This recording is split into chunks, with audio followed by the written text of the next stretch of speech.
हीरालाल नागर ने India news से आपको बता दें कि बातचीत में कहा है कि बिजली कटौती को रोकने के लिए सरकार हर संभव प्रयास कर रही है। गर्मी के मौसम में हर साल 10 से 12% के आसपास बिजली की डिमांड बढ़ती है, लेकिन इस बार 20% बढ़ी है। इसको देखते हुए बिजली कटौती की जा रही है। पड़ोसी राज्यों से भी बिजली नहीं मिल पा रही है क्योंकि वहां पर भी बिजली की खपत बढ़ी है। ऐसे में प्रदेश की जनता को फिलहाल बिजली उपलब्ध कराने के लिए धौलपुर में बिजली गैस प्लांट भी फिर से शुरू किया गया है। मंत्री ने कहा है कि इस प्लांट में बिजली उत्पादन महंगा पड़ता है, लेकिन प्रदेश की जनता को बिजली उपलब्ध कराने के लिए तमाम प्रयास लगातार किए जा रहे हैं। ऊर्जा मंत्री नागर से कांग्रेस सरकार पर उनके द्वारा निशाना साधते उन्होंने कहा कि पिछली कांग्रेस की सरकार ने बिजली के क्षेत्र में बिल्कुल काम नहीं किया था और कोई प्लांट नहीं लगाया था। पिछली सरकार ने अगर इन समस्याओं पर ध्यान दिया होता तो इतनी परेशानी नहीं होती। प्रदेश भर में भीषण गर्मी का दौर चल रहा है और इसी गर्मी की वजह से बिजली की समस्या भी प्रदेश भर में सामने आ रही है। साथ के साथ सरकार की ओर से भी निर्देश दिए गए हैं कि तमाम जो कर्मचारी हैं वो मुख्यालय पर रहेंगे और तमाम कर्मचारियों की छुट्टी कैंसिल कर दी गई है। बावजूद उसके बिजली की अगर समस्या देखी जाए तो पूरे प्रदेश भर में कटौती की जा रही है। क्या लगता है किस तरह से इससे निजात मिलेगी? देखिए, हमारी सरकार, माननीय भजन लाल जी की सरकार पूरा प्रयास कर रहे हैं कि आम जन की सुविधा का ध्यान रखते हुए बिजली उनको निर्बाध मिले। और आज की हमारी जो जीवन शैली है उसमें बिजली एक अहम हमारा पार्ट बन गया है जीवन का, और उसके बिना न कोई हमें सामान्य आदमी को पानी उपलब्ध हो पाता है, न कोई जीवन शैली की हमारी जरूरतें पूरी हो पाती है। तो पूरा प्रयास कर रहे हैं कि हम बिजली पूरी 24 घंटे उपलब्ध कराएं, इसमें कोई कमी नहीं छोड़ रहे हैं हमारे प्रयासों में। इसीलिए अधिकारियों को, कर्मचारियों को ये निर्देश दिए गए हैं कि कोई भी गर्मी में अब इस विभाग में कोई छुट्टियां नहीं मिलेगी, सब अपने अपने हेडक्वार्टर पर तैनात रहेंगे और जब भी कोई किसी प्रकार की कोई आवश्यकता होगी अधिकारी वहाँ मौजूद रहेंगे और तुरंत उनको दुरुस्त करके और बिजली को कम से कम तंत्र में बाध्यता है, कम से कम विघ्न आए, इसके लिए सबको निर्देश दिए हैं। मीटिंगें लेकर के सब अधिकारियों को पाबंद किया गया है कि हम वहां मौजूद रह करके सबकी मॉनिटरिंग करते रहें। मंत्री जी, पड़ोसी राज्यों से भी बिजली नहीं मिल रही है? देखिए, पड़ोसी राज्यों में भी हीट वेव चल रही है। जिस तरह की इस गर्मी में टेम्परेचर हाई हुआ है और डिमांड बढ़ी है, वो 20% हमारी डिमांड बढ़ी है, उनकी भी डिमांड बढ़ी है। और हर संयंत्र अपने पहले से एग्रीमेंट करके बिजली उत्पादन करता है। जब किसी राज्य में सरप्लस बिजली या किसी पीएसयू के पास, किसी प्राइवेट एंटरप्रेन्योर के पास कोई सरप्लस बिजली है तो उसको एक्सचेंज के तहत, रियल टाइम एक्सचेंज के तहत खरीदा जाता है।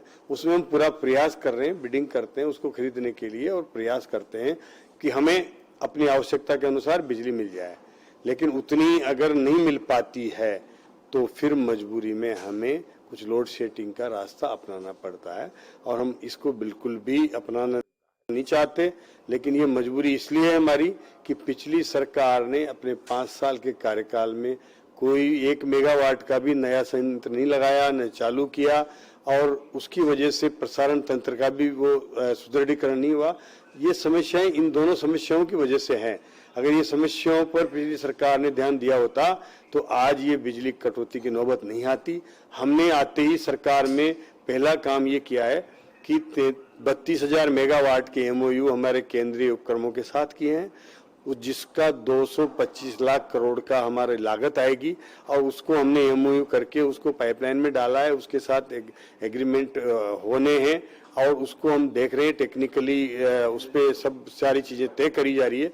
और आने वाले 3 साल के अंदर अब राजस्थान बिजली को खरीदने के बजाय बिजली बेचने वाला प्रदेश बनेगा, ऐसा राजस्थान रिकॉर्ड बनाएगा। हमारे यहाँ से दूसरे प्रदेश से आए हुए इन्वेस्टर यहाँ आकर के और अपने प्लांट लगा रहे हैं, सोलर प्लांट लगा रहे हैं। करीबन 14 से 18,000 मेगावाट की लाइट यहाँ से बाहर जा रही है, लेकिन वो 2.5 से 2 रुपये 60 और 2 रुपये 40 पैसे में जा रही है, लेकिन राजस्थान में काम नहीं आ रही है। क्यों? कि यहाँ की सरकार ने प्रयास ही नहीं किया। हम प्रयास कर रहे हैं कि यहाँ सोलर भी लगाएं, हम पंप स्टोरेज भी लगाएं, हम विंड भी बढ़ाएं और थर्मल भी बढ़ाएं। इसलिए ये सब मिला करके हम करीब 32,000 मेगावाट के नए प्लांट लगाएंगे, तब जाकर के राजस्थान सही मायने में अग्रणी प्रदेश भी बनेगा, इंडस्ट्री भी यहाँ आएगी, आने वाले समय में हमारी जरूरतों को भी पूरा कर पाएंगे। मंत्री जी, गैस प्लांट फिर से शुरू किया जा रहा है, कितनी कॉस्ट उसमें अधिक पड़ती है जिसकी वजह से वो बंद था और अब कितनी बिजली उससे बनेगी? देखिए, हमें जो सामान्य रूप से ₹2.5 के से ₹3 सवा ₹3 तक सोलर की बिजली उपलब्ध हो जाती है, विंड की और सस्ती होती है और 4 साढ़े 4 पूरे पौने 5 तक की हमारी जो बिजली है वो सोलर इससे थर्मल से उपलब्ध होती है। लेकिन गैस की बिजली महंगी पड़ती है, इस वजह से उस संयंत्र को चलाना मुफीद नहीं है। लेकिन इस गर्मी को देखते हुए तय किया है कि हमें वो धौलपुर के जो 300 मेगावाट का संयंत्र है उसको भी चालू करें। आज उम्मीद है मुझे वो चालू हो जाएगा, तो हमें 300 मेगावाट की अतिरिक्त बिजली हमें चाहे वो महंगी मिलेगी, लेकिन उसकी लागत हमें 12 से 15 रुपए तक भी आती है, जो भी एक्चुअल कॉस्ट में कुछ फर्क हो सकता है मेरे आकलन में। लेकिन वो महंगी बिजली होने के बावजूद भी हम जनता को राहत देना चाहते हैं, इसलिए उनको भी चालू कर रहे हैं। जहां हमें महंगी मिले, लेकिन मिले तो सही, इसका ये तो ऊर्जा मंत्री जो कह रहे हैं कि सरकार हर संभव प्रयास राजस्थान की जनता को बिजली उपलब्ध कराने के कर रही है और आगामी दिनों में बिजली की जो तमाम कटौती है उस पर भी काम किया जाएगा और प्रदेश भर के लोगों को बिजली उपलब्ध कराई जाएगी। कैमरा पर्सन तनुज के साथ विष्णु शर्मा, इंडिया न्यूज, जयपुर।